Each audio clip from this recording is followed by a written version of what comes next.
Cool. So basically, how the frame works is repeated time stops and plants. So you'll go walk down the road and suddenly you'll find something in your pocket, contraband, that shouldn't actually be there. And then basically what happens is you'll get stopped and you don't know why. So that's a basic example of a plant frame. Cool.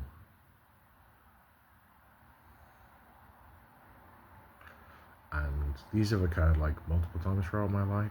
I'm not particularly sure I was involved because body doubles are sent in to for certain operations. I believe like one of them.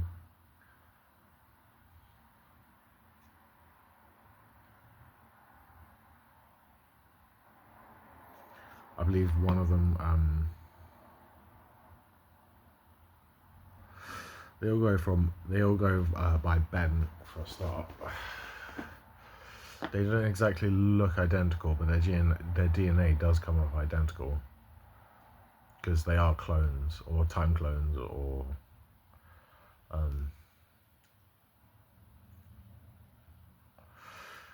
and supposedly the last time I got in was 2012 due to handling by a friend involving an underage girl. So it would have been standard procedure for CIA at the time to use mind handling, remote handling, as well as being there in person. So yeah, that's if that happened and it wasn't a double. It's hard to say. I do have remote memories of this. I have talked about it a little bit in my personal life, but people refuse to respond at that point for obvious reasons. So I'm quite open about this stuff. That was no way. It wouldn't have been 2012. That would have been about 2009, 11, 10, something like that.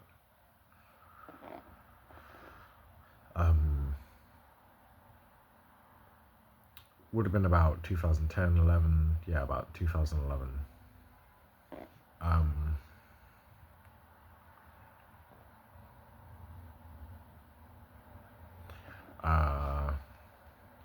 There was previous arrangements with friends to go out at some point, which I declined, and a person, a friend, an ex, was allegedly like something happened, and I was not there. I refused to go on that at that time because I was too heartbroken over the breakup, and I believe they sent a double in.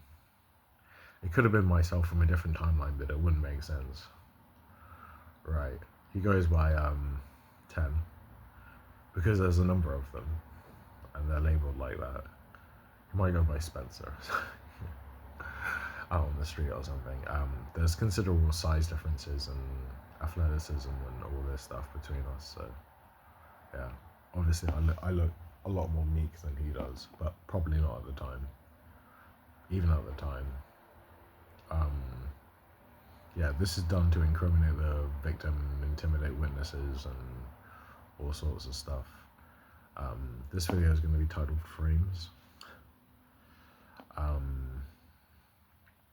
Yep, there was another one in which a double was sent into school in order to, well, just get framed in order to get inside, which he already was at the time. He was sent in, and I believe I was in bed for a few days or something. This is my belief, it could be wrong.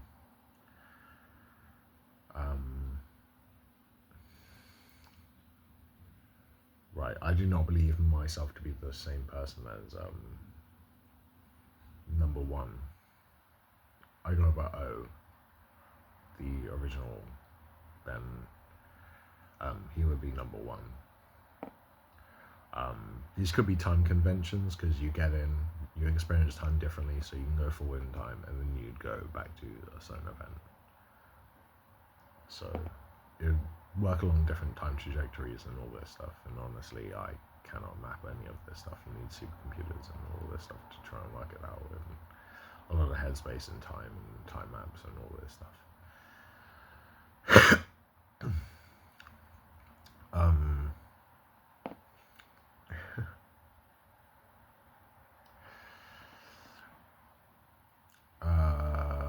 that would have been around 2008, and there was another incident at the beginning of school about 2004.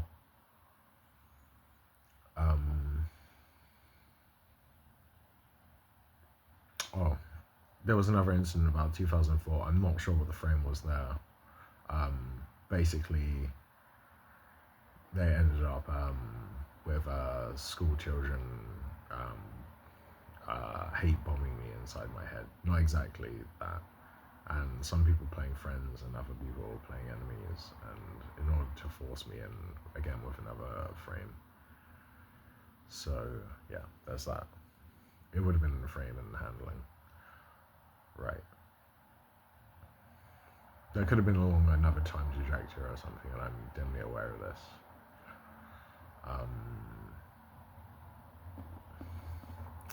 Cool. The frame I'm sure of happened in 2012, and it was a picture frame. That's all I'm going to say about it. It was positively handled by MI6, I believe, because they were the people who came online inside Mind Chat. I'll call it Mind Chat inside your head. These programs, and they do exist. Yeah, and basically they told me afterwards what it was about. I won't get into details. After that, it was a long, boring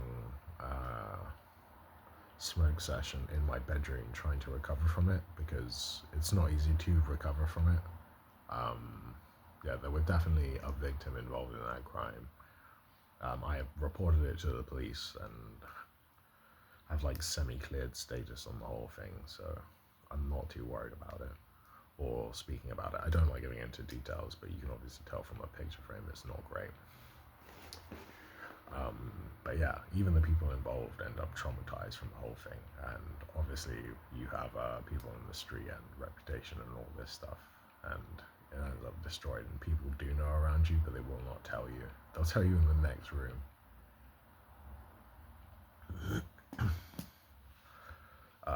And then positively deny it to your face when it is brought up. So there you go, there's that.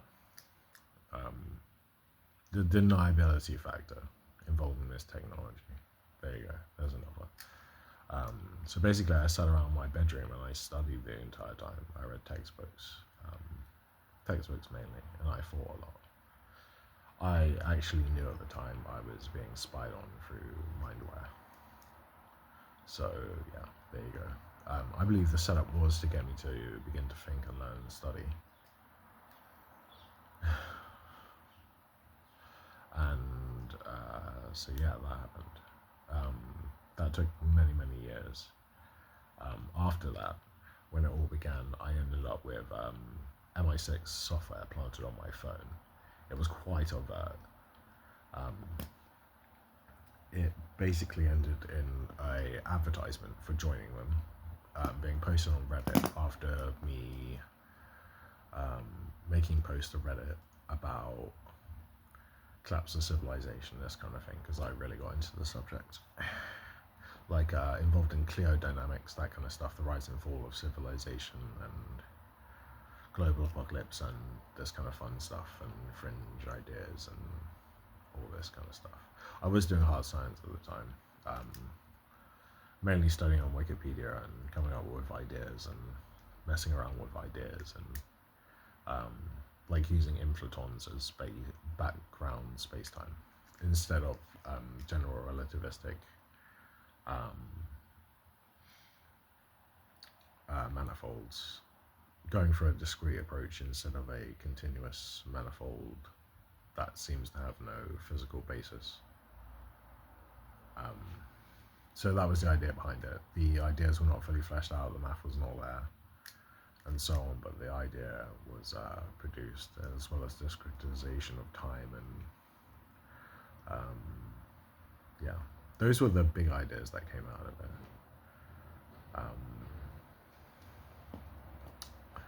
And yeah, after, it was a lot about science. I got really into like fractal theories. Like a good example is treating civilization as a collection. You can treat it as a collection of cell or particles, and you can say, oh, there's diffusion and state changes, phase changes.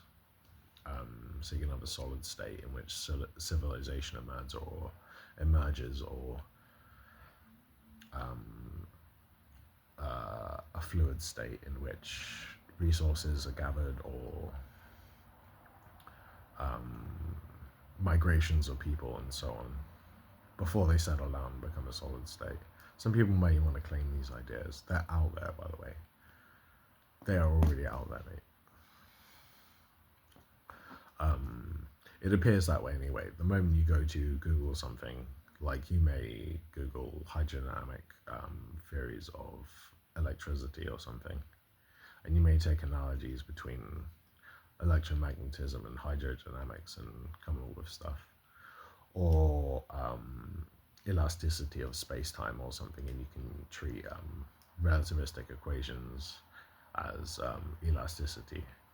You can do that kind of thing, you know. And that's what I did. And no matter what you do, there will always be a paper there, because retrocausal retrocausal. It's retrocausal stuff. Information gets sent back, and people will work on it in the 1940s or 50s, or in a bunker somewhere, and these papers come out. So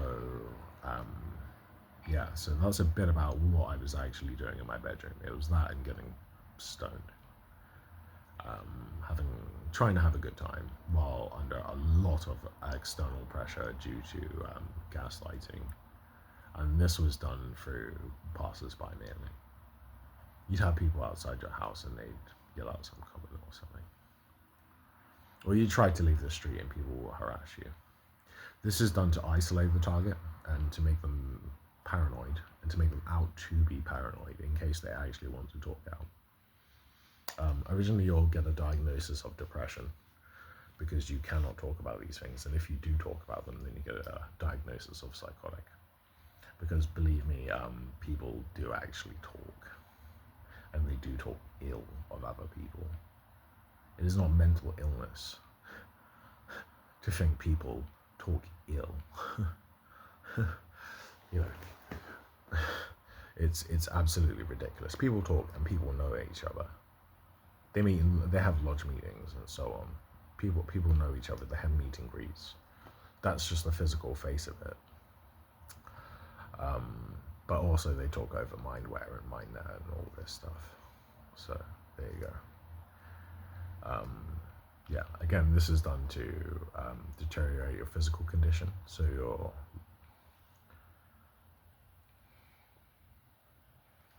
you appear to be deteriorated like me. Your physical condition, because I used to be very good looking in my youth, and all that was taken away from me through sleep deprivation and so on. Years of abuse and forced medication and all this stuff. So at the time, this was around 2015, 16, 17, somewhere around there. I ended up with, like I said, spy software on my phone. I clicked the advert and it loaded up spy software. The opening login page to MI6 with an empty username and an empty password basket, or whatever it's called. And after that event, I pretty much declined. I showed my sister at the time, which she will positively deny because she already works for them. That will probably never get out, because anyone does once they get to like the 40th degree or 50th degree or something. They work for them. And obviously they can't say anything. They're under harsh penalties. They'll be killed. So that just describes the reality of the situation. I don't want to talk, except to each other and to mock you.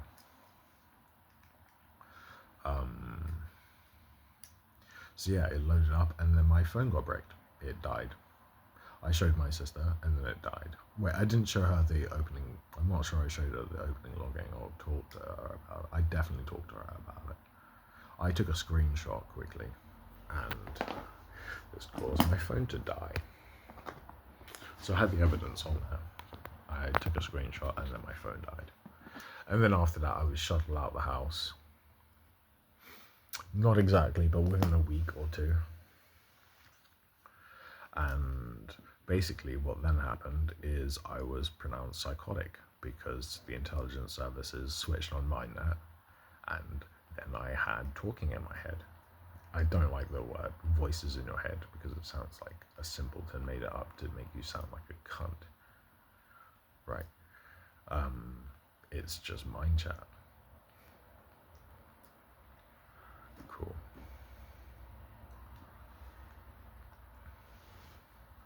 And at that point I was branded psychotic because I had a mental breakdown. Believe me, I knew what was going on at the time. My handlers had no clue what they were getting into. Well, they did. They had to look ahead. Right. They've seen this like 1,000 times.